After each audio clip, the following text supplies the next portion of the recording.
Myself, Envashita from India Valley High School. My project is about farmers-friendly smart irrigation. Most of the farmers in the world use large portions of farming land. It is very difficult to reach and track each corner of the land. So that what we can say, it is a device which we can use electrically, which reaches every track. So before starting that, it is very important to note that different crop require different soil condition, moisture and humidity.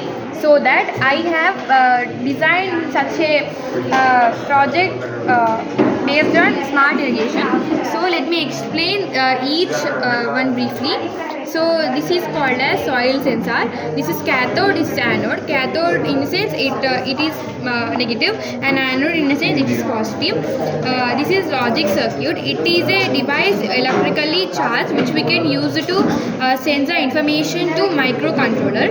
Microcontroller is the main brain of the total project. So microcontroller sends this information to relay. Relay is acts as a switch of this project.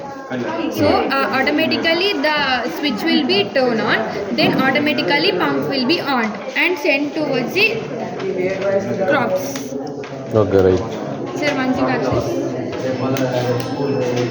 this. Okay.